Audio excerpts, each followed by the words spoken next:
আবাসিক বৃন্দকে জানাই পূজা অভিনন্দন ও সাধুর সম্ভাষণ।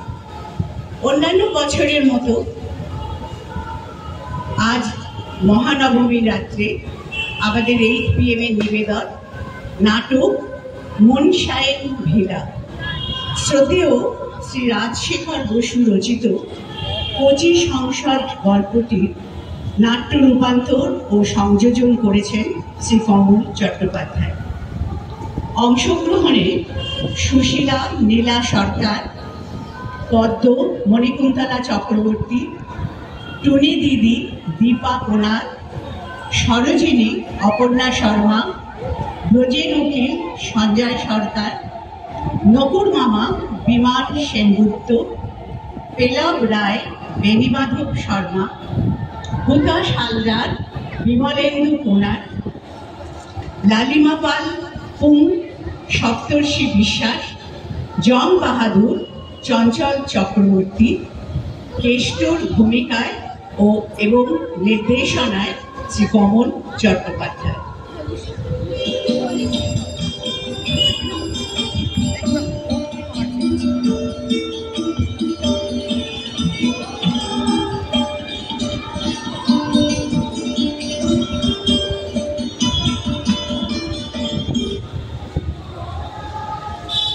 আলিপুরের আবহাওয়া দপ্তরের সংবাদ, বায়ুমণ্ডলে যে গর্ত হইয়াছিল সেটা সম্প্রতি পাকা রকম ভরাট হইয়া গিয়াছে, সুতরাং আর বৃষ্টি হইবে না।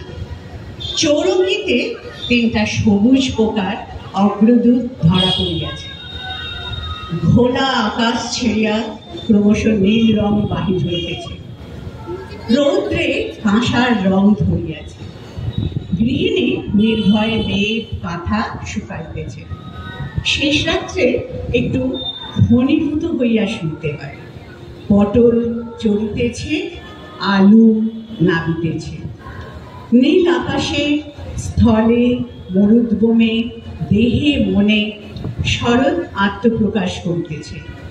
সেখানে রাজারা এই সময় দিগ্বিজয়ে যাইতেন। আসন্ন পূজার জন্য আদালত ছুটি। ব্রজের উকিল আরাম কেদারায় বসিয়া চায়ের পেয়ালা সহযোগে এই রোদালো দিন কি যেন এক শুভ চিন্তায় উপভোগ করিতেছে। আমি ব্রজেন মল্লিক। ছেড়ে ব্রজেন আর সুশীলা আপাত মস্তক ম্যাকিনটশ পরে বেড়াতে বেরিয়েছে। ক্যালকাটা রোড পেরিয়ে দূরে একটা তীরদোয়া বোর্ড লেখা আছে মন শায়েন ভিলা।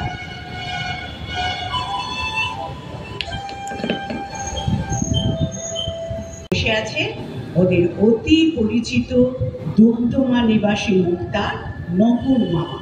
তিনি সরকারি মামা, সবাই তাকে মামা। রাস্তার ধারে একটা বেঞ্চে অত্যন্ত বিরক্ত মুখে ওভারকোট পরে বসে আছে। মাথায় ছাতা, গলায় নীল কমফর্টার। একই নকুর মামা যে এখানে। পেশা ওকালতি আলিপুর কোর্টে ভালোই প্র্যাকটিস। পেশা ওকালতি আলিপুর কোর্টে ভালোই প্র্যাকটিস। মহালয়ার সামনেই, তাই আদালত বন্ধ আর গৃহ মক্কেলহীন। চারিদিকে একটা ছুটি ছুটি ভাব। আকাশে শরতের পেজা পেজা মেঘ। মনটা চঞ্চল হয়ে উঠেছে। ছুটিতে কোথাও বেরিয়ে আসতে ইচ্ছে করছে, কিন্তু কোথায় যাওয়া যায়? হ্যাঁ, পাহাড়। পাহাড় চিরকালই আমার প্রিয়, আর তেমনি প্রিয় রেলগাড়িতে দূরে কোথাও যাওয়া। দূরপাল্লার ট্রেন জার্নির যে আনন্দ, তার তুলনা নেই। বাংলার নদ নদী, ঝোপঝাড়, দূরে ছোট ছোট পাহাড়, সবই যেন তাল মিলিয়ে ট্রেনের গতির সঙ্গে খেলায় মেতে যায়। দৃশ্য বদলে যায় দ্রুত। বড় বড় মাঠ, সারি সারি গাছ, বিস্তীর্ণ সবুজ ধানক্ষেত, তারপরেই ব্রিজের গুম শব্দ, কোথাও আবার একটা ছোট নদী রেলের সাথে তাল মিলিয়ে চলতে চলতে হঠাৎ কুণ্ডলি পাকিয়ে অদৃশ্য। প্রতি নিমেষেই পট পরিবর্তন, ভাবলেই কেমন রোমাঞ্চ হয়। ট্রেনের দুলুরির মধ্যে বসে আধো শুয়ে বেশ একটা আলসেমি নামাজ আসে। মাঝে মধ্যে মৃদু ঝাঁকুনি দিয়ে স্টেশনে বিরাম, সিগারেট, চা গরম, পুরি কচুরি, রুটি কাবাব। আচ্ছা, ডিনারে কি রুটি কাবাব পাওয়া যাবে? ওহ, দারুণ হবে তাহলে। না, আর পারছি না, সুটকেসটা আলমারি থেকে নামিয়েই ফেলি। হোয়াট বলে ব্যাপার? হোয়াট হঠাৎ না বলে কই সুটকেসে হাত? তোমার মতলব মানে মোটিভ হোয়াট? গিন্নি, তোমার ওই শালাবাবুদের কাছে শেখা ফার্স্ট বুকের ইংরেজি কি না বললেই নয়? ভেবেছিলাম একাই বেড়াতে যাব, আর গিন্নিকে পুজোতে মোটা রকম ঘুষ দিয়ে, মানে দামি কাঞ্জিবরম আর অজস্র থিয়েটার দেখার ব্যবস্থা করে দিয়ে ঠান্ডা রাখবো। কিন্তু ম্যান প্রপোজেস, ওম্যান ডিসপোজেস। বুঝলে গিন্নি, ভাবছি পুজোর ছুটিতে কদিন পাহাড় ঘুরে আসি। মনটা টানছে, শরীরটাও কেমন যেন একটু ইয়ে লাগছে। হোয়াট ইয়ে? একাই যাবার মতলব নাকি? পাহাড়ে গিয়ে কার তপস্যা হবে শুনি? বাবা, শ্রীমুখ যে ধুমায়মান দেখছি। আরে না না, রাম বলো, একা একা কি তপস্যা হয় না ফল মেলে? আমি হব না তাপস, যদি না থাকে আমার তপস্বিনী, যদি না থাকে আমার তপস্বিনী। তোমাকে ছাড়া আমি বেড়াতে যাব, এ তুমি ভাবলে কি করে? তাই বলো, কিন্তু হোয়াট মাউন্টেন? কোন পাহাড়? ওই সেদিন গিরিশ বলছিল গত বছর গিয়েছিল ডালহৌসি, খুব সুন্দর, তবে এখান থেকে বেশ দূর আছে। হ্যাং ইয়োর ডালহৌসি পাহাড়, ওসব ছাড়ো। তার চেয়ে চলো আমরা দার্জিলিং যাই, খুব মজা হবে। আমার 30 ছাড়া পাথরের মালা না কিনলেই নয়, আর 4 ডজন ব্রোম মানে ঝ্যাঁটা। শুনেছি ওখানে খুব ভালো আর মজবুত ঝ্যাঁটা পাওয়া যায়। 4 ডজন? এখান থেকে সবার অর্ডার নিয়ে যাবে নাকি কোনো সাফাই অভিযান হবে? মার ঝাড়ু বেড়ে ছিটিয়ে বিদে কার, ছিছি এত্তা জঞ্জাল, ছিছি এত্তা জঞ্জাল। আরে না না, সত্যি পাহাড়ে দারুণ ভালো ঝ্যাঁটা পাওয়া যায়। আর গিফট হিসেবেই বা মন্দ কি বলো? আমার সব বন্ধুদের একটা করে দার্জিলিং এর ঝাঁটা দেবো। যাকে ওসব ছাড়ো, সেবার অত দাম দিয়ে শোপোকা ডিজাইনের গলার বউ কেনা হলো, তারপর হীরের ব্রোচ। দার্জিলিং এ নিত্য নতুন এক একটা পরবো। তোমার ওই ডালকুত্তা পাহাড় নাকি, ওখানে কে এসব দেখবে? দার্জিলিং এ বড় কত চেনাশোনা লোকের সঙ্গে দেখা হবে। এই শোনো না, ভুবন বসবো, টুনি দিদির বর, আর তার ননদ পদ্ম, মনে আছে তো? সবাই এখন সেখানে। আমার বন্ধু সরোজিনী, সুকুমাসী, এরাও গেছে, খুব মজা হবে। তাহলে তো অকাট্য যুক্তি। তবে তাই হোক, চলো দার্জিলিং।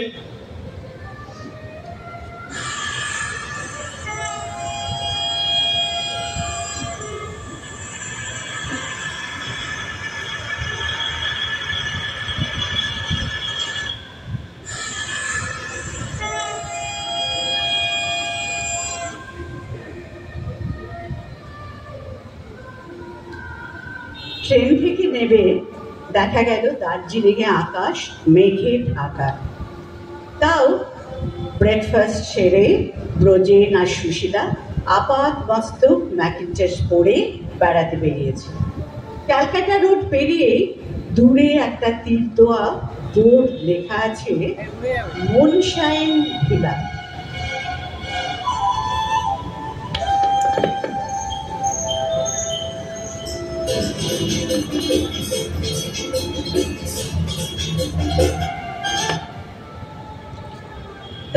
একটু আগে একটা মোড়, আর সেখানে চোখে পড়ল বসে আছে ওদের অতি পরিচিত দুমদুমা নিবাসী মুক্তার নকুর মামা।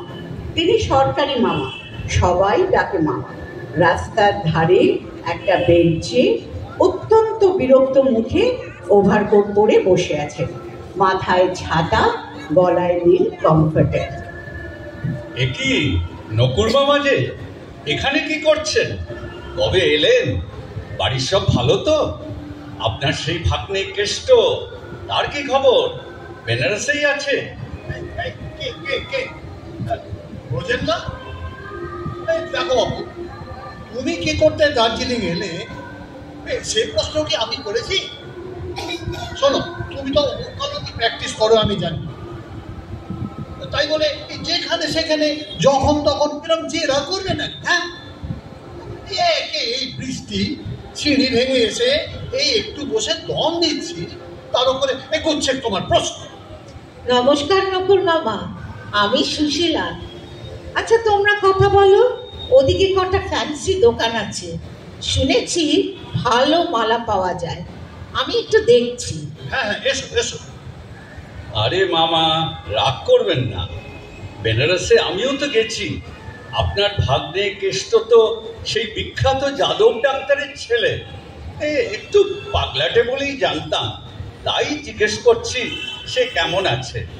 ছোকরা এক সময় আমাকে বেশ খাতির করত। আরে দাঁড়াও দাঁড়াও, সব বলছি সব বলছি।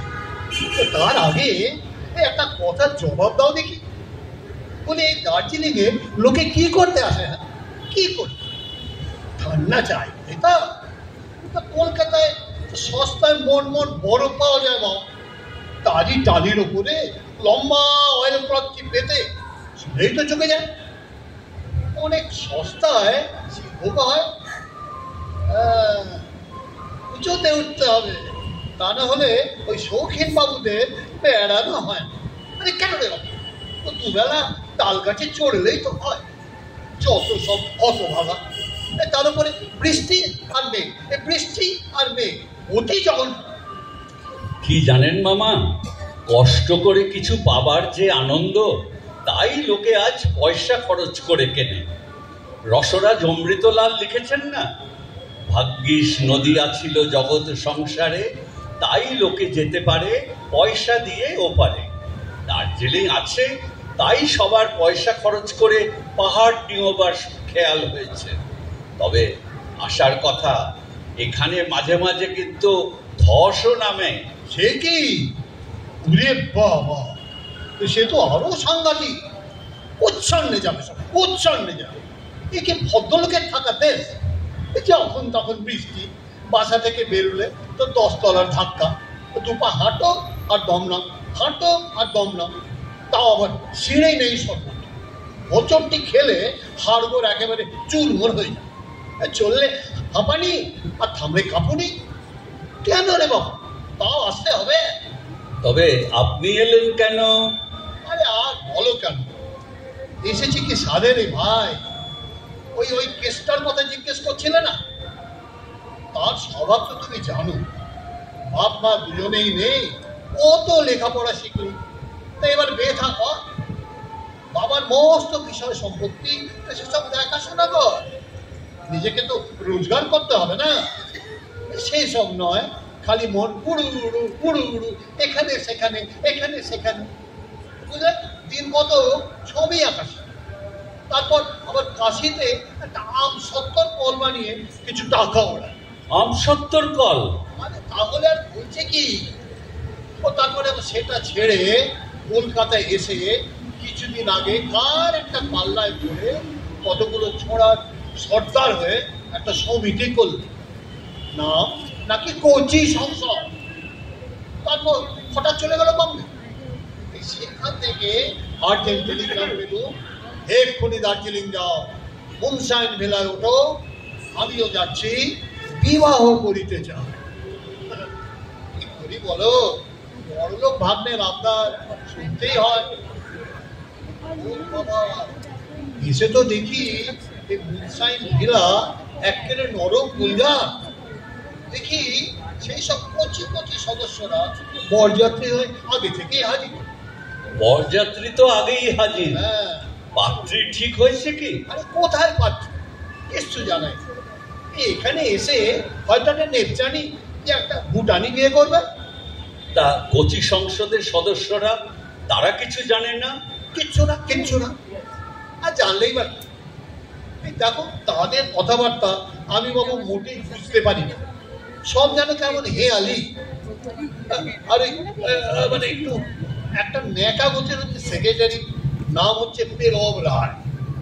তবে হ্যাঁ, তারা 4 বেলা খায় দায় ভালো। এই আমার সঙ্গে তাদের ওইটুকুই যে সম্পর্ক, যা চায় বাজার টাজার করিয়ে দিই। ও কেষ্ট বাবাজির আজ বিকেলে পৌঁছানোর কথা, সন্ধ্যেবেলা চলে এসো, দেখাও হবে আর অন্য সব সমিতির সঙ্গেদের সঙ্গে আলাপও হবে। আমিও চলি এখন, ঠিক আছে? আসুন, ঠিক আছে, সন্ধ্যেতে দেখা হবে। এদিকে দেখি গিন্নি আবার কোন দোকানে কছড়া মালা জোগাড় করলেন। আরে দূর থেকে কাকে যেন দেখি, চেনা চেনা লাগে। আরে ব্রজেন্দাজি, আপনি কবে এলেন? এ তো দেখি বেলারাম রায়। তার চেহারাটা কেমন যেন বদলে গেছে। তোমার বাবা দুঃখীরাম রায়ের সঙ্গে বেশ আলাপ ছিল। আর তোমার ঠাকুরদা কি যেন নাম? আহ ব্রজেন্দা, ওসব কথা পুরনো কথা ছাড়ুন তো। বেলারাম, দুঃখীরাম, এখন আর বেলারাম নয়। আমি এখন নাম পরিবর্তন করে হয়েছি পেলব রায়। তা ক্যালকাটা ইউনিভার্সিটিতে আসুন মুখার্জির কাছে গেছিল বিএ পাস করার পর নামটা বেলারাম থেকে পেলব রায় করব বলে। তা তিনি এমন একখানা এনসাইক্লোপিডিয়া নিয়ে আমাকে বাঘের মতো তাড়া করলেন, দৌড়ে পালিয়ে আসতে হলো। তাহলে নামটা বদল কি করে হলো? আর বলেন কেন, বিএ সার্টিফিকেট বাক্সয় তুলে এফিডেভিট করলাম, হলাম পেলব রায়। মোলায়েম ব্যক্তিত্ব, চুলটাও একটু বাড়িয়ে ফেললাম। আধুনিকতার পাঠ নিয়েছি যে, সেই আমার জীবন দর্শন। কবিতাও লিখি সময়ে অসময়ে। আমরা কচি প্রাণে তাজা মনে তৈরি করেছি এক আনকোনা সমিতি, আমাদের নাম দিয়েছি কচি সংসদ। কচি সংসদ? বাহ বাহ, বেশ খাসা নাম। আর জানেন ব্রজেন্দা, কলকাতায় একদিন আলাপ হলো এক ডায়নামিক উচ্ছল তরুণের সঙ্গে। নাম তার কৃষ্ণচন্দ্র, মানে কেষ্টবাবু। কচি সংসদকে তিনিই দেখালেন নব দিগদর্শন। তিনিই তো এখন আমাদের প্রেসিডেন্ট, মানে সভাপতি।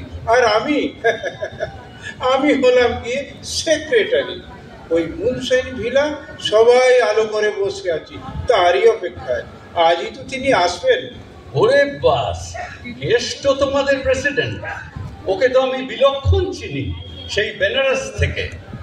এই তো একটু আগে নকুর মামার সঙ্গে দেখা হলো, তিনি তোমাদের কথা বললেন। তা কেষ্টটা আসছে কখন? এই ধরুন বিকালের পরে যে কোনো সময় আসুন না, আমাদের অন্য সদস্যদের সঙ্গেও আলাপ করিয়ে দেব। আর কেষ্টবাবুও আপনাকে দেখে অতি পুলকিত হবে। ঠিক আছে, আসবো। নকুর মামার সঙ্গেও কথা হয়েছে। মুনশাইন ভিলায় সব চন্দ্রবদনদের দেখে তো আসি। ভালো কথা। কেষ্টর বিয়ের কথা শুনলাম, তা পাত্রীটিকে জানো? আমরাও জানি না স্যার, একটা সারপ্রাইজ মনে হয়। তবে বরযাত্রীরা সবাই হাজির। আচ্ছা এখন আসি, ওই মেলের দিকে না আমার একটু কাজ আছে। এসো, আমরা ঠিক চলে আসবো। কেষ্টকে বলো। হ্যাঁ বলবো। দেখি এই বেঞ্চেই বসি গিন্নির অপেক্ষায়। বাহ, বিয়ে, বরযাত্রী, বেশ জমাটি ব্যাপার। গিন্নি শুনলে খুব খুশি হবে। ওই তো আসছে। এই যে আমি এখানে। কি তুমি এখানেই বসে আছো?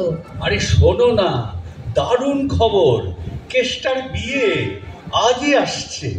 কেষ্ট কিছু অকালপক্ষ কচি কাঁচা ছোকরা জোগাড় করে একটা সমিতি বানিয়েছে, নাম দিয়েছে কচি সংসদ। তা কেষ্ট হয়েছে তার প্রেসিডেন্ট। ওদের আড্ডা হলো মুনশাইন ভিলা। তাই নাকি? তা পাত্রী কোথাকার? আচ্ছা, টুনি দিদিরা তো এখন এখানে। কেষ্টর বাবার তো বহুকালের ইচ্ছে ছিল ওই টুনি দিদির ননদ পদ্মর সঙ্গে কেষ্টর বিয়ে দেওয়া। পাত্রী সে পদ্মই নয় তো? তা জানি না, তবে আজ সন্ধ্যায় মুনশাইন ভিলায় যাব, দেখি তোমার কথাই সত্যি কিনা। আশ্বিন মাসে তো বিয়ে হয় না, তবে আজকাল সবই হয়। ঠিক আছে, সব ভালো করে জেনে এসো। সত্যি যদি পদ্মই হয় পাত্রী, তাহলে খুব মজা হবে। টুনি দিদির সঙ্গে জমিয়ে আড্ডা হবে, আর সরোজিনীকেও ডেকে নেব। টুনি দিদি নিশ্চয়ই জানে ওরা কোথায় উঠেছে। যাক শোনো, এই দিন ছাড়া চুনি, পান্না, টাইগার স্টোনের মালা কিনলাম। দেখো তো কেমন মানাচ্ছে আমাকে। বাবা, খাসা খাসা, মানে অতি চমৎকার, যেন পরস্ত্রী। তুমি একটি ক্যাড, পরশ্রী না হলে বুঝি মনে ধরে না? আরে চট কেন, পরকীয়া তত্ত্ব অতি উঁচু দরের জিনিস। আমাদের রাধাকৃষ্ণ, হ্যাঁ, রাধাকৃষ্ণই হচ্ছেন মডেল পরকীয়া প্রেমিক। আর ফ্রয়েড বলেছেন, damn your Freud and Radhakrishna আমার মাথায় থাকুন। আমাদের মতো মুখ্য সূক্ষ্ম লোকেদের রাম সীতায় ভালো। কিন্তু রাম যে সীতাকে দুবার পোড়াতে চাইলেন, তার কি? সে তো লোক নিন্দায় বাধ্য হয়ে। ত্রেতা যুগের লোকগুলো ছিল কুচুম্বে রাস্কেল। তা তিনি ভরতকে রাজ্য দিয়ে সীতাকে নিয়ে আবার বনে গেলেই পারতেন। প্রজারা তো আল্লাদের রামকে ছাড়তেই চাইলে না। বাহ বাহ, তুমি তো আমার চাইতেও ঢের বড় উকিল। আমি তোমাকে শ্রী রামচন্দ্রের তরফ থেকে ধন্যবাদ জানাচ্ছি। কিন্তু ভাগ্যিস তিনি সীতার মতন বউ পেয়েছিলেন, তাই নিস্তার পেয়ে গেলেন। আসলে সীতা ছিলেন গোবেচারী লক্ষ্মী মেয়ে, তোমার মতো আবদেরে নয়।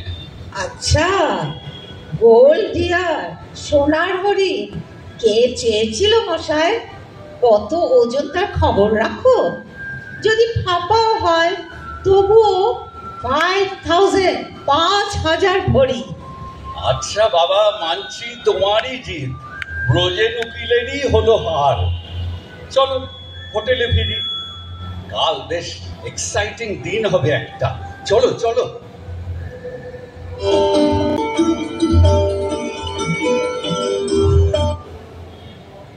মনোহারিণী সন্ধ্যা। শহরে সর্বত্র স্তরে, ওপরে নিচে অগণিত দীপমালা ফুটে উঠেছে। পরিষ্কার আকাশে চাঁদ উঠেছে, কুয়াশা নেই। ওই দূরে মুনশাইন ভিলা দেখা যাচ্ছে। রোজেন চলতে চলতে এক অদ্ভুত গানের আওয়াজ শুনতে পেরেছে। দার্জিলিং শহরে তো আর নেই, তাহলে কিসের আওয়াজ? পরে কাছে গিয়ে বুঝলো মন্ত্রী সংসদের সদস্যরা গান গাইছে। মনে মনে নকুর মামাকে নিয়ে রোজে প্রবেশ করল। গানের ছিরি, কি গানের ছিরি! হায় নকুর মামা, আপনার কপালে এও ছিল? হ্যাঁ, তাই তো দেখছি। তো এসেছে? না না, তবে আসবে বলেছে কিছুক্ষণের মধ্যে, খবর করেছে। আসুন ব্রজেন্দা, আসুন, বসুন। এই তোরা গান থামা তো এখন। আর নকুর মামা, আপনাকে এই খুঁজছিলাম।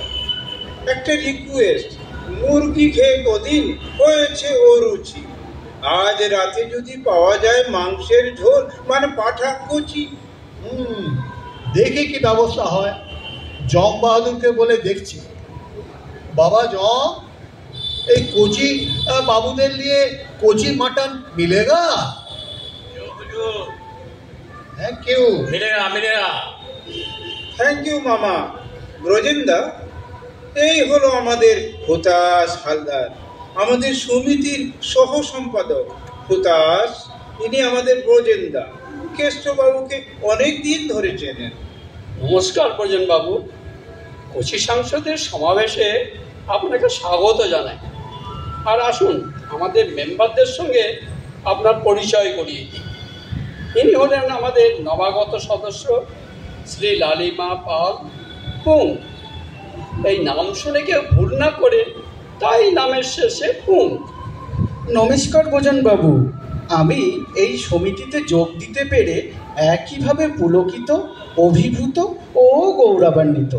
শ্রদ্ধেয় কেষ্টবাবু কত শক্ত কথা কি সহজে আমাদের কি করণীয় তা সব বুঝিয়ে দেন। আমাদের বাকি দুই সদস্য শ্রী বিগলিত ব্যানার্জি ও শ্রী অকিঞ্চিত কর তারাও এসে পড়বে। হতাশ আর লালিমা, আয় আমাদের কচি সংযোগের গানটি দিয়ে ব্রজেন্দ্রকে অভ্যর্থনা করি আমরা সবাই। চল এবার গাই।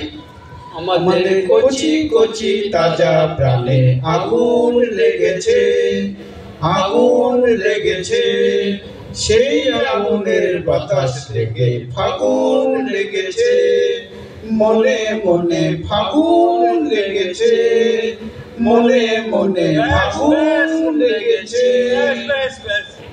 এই গান দূর থেকে শুনতে শুনতেই তো এলাম। খুব ভালো, খুব ভালো, কিন্তু আর না গাইলেও চলবে। এমনিতেই তোমরা বরযাত্রীরা এসে পড়েছ, যদিও বর নেই তাও ফাইন ফাইন। নরক ইজ গুলজার এক মন শাইন। কি সুন্দর বললেন, আইনের ফাইনের সঙ্গে শাইন মিলিয়ে। কবিতায় কি আপনার লাইন? আরে না না, আইনই আমার লাইন। শোনো, আমি এখন চলি, একটু পরেই না হয় আসি। তা কি হয়? হলো না তো সব পরিচয়, সামনে আবার সভাপতির পরিণয়। আমাদের মধ্যে না কি প্রথম বিয়ে। ব্রজেন্দা, একটু কথা বলবো? না থাক। থাকবে কেন, বলে ভালো। বলছিলাম, আমরা বর আর বরযাত্রী সবাই যদি একই পোশাকে যাই, হবে কি তা অন্যায়? এরকম কোনো আইন আমার তো জানা নাই। এবার আমি যাই। না না না, আগে বলি আমার পরিচয়। আমি উদাস হালদার, ছিলাম দিল্লার, বাবা ছিলেন মালদার।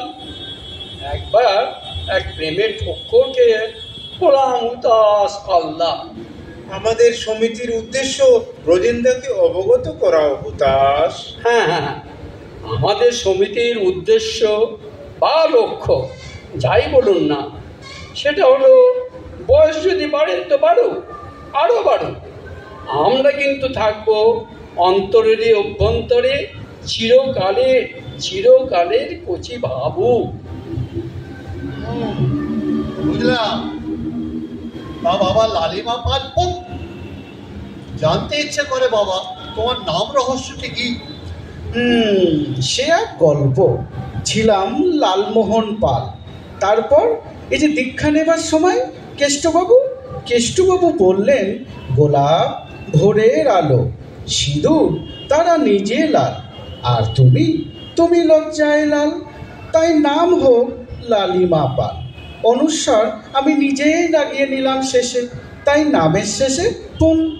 ও, এই তাহলে তোমার পুং রহস্য? আগে হ্যাঁ, আরও জানেন, আমাদের আরো দুজন বিশেষ সদস্যের আগামীকাল দ্বীপ্রহরে আগমনের কথা আছে। তারা হলেন দদুল দে ও শিহরণ সেন। ওরে বাবা, এসব নাম শুনে তো মাথা কিরকম ঝিমঝিম করছে।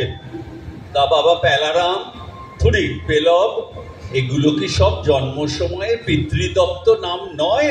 না না ব্রজেন্দা, যাকে তাকে কচি সংসদের মেম্বার করা হয় না। উপযুক্ত পরীক্ষায় নির্বাচন শেষ হলে গভীর পূর্ণিমা রাত্রে সমবেত সদস্য মণ্ডলীর কর স্পর্শ করে সদস্যকে দীক্ষা দেওয়া হয়। তখন সভাপতির নির্দেশে দীক্ষার্থী 7টি ভীষণ শপথ নেয়। তারপর তার চা, সিগারেট এবং কাটলেট ইত্যাদি উদরস্থ হয়। আর আমাদের সভাপতি শ্রীকৃষ্ণচন্দ্র তখন নতুন সদস্যের নামকরণটি করেন। এই যেরকমটি লালিমা বলল, শুধু সভাপতির নিজের নামটি শ্রীকৃষ্ণচন্দ্র, তার কোনো পরিবর্তন এখনো হয় নাই। এই সবাই যাকে কেষ্টবাবু নামেই জানেন। তোমরা তো যুগান্তকারী পুরুষ সব। কি মামা, কি বুঝলেন? দলপতি কেষ্ট বাবাজি কখন আসবেন?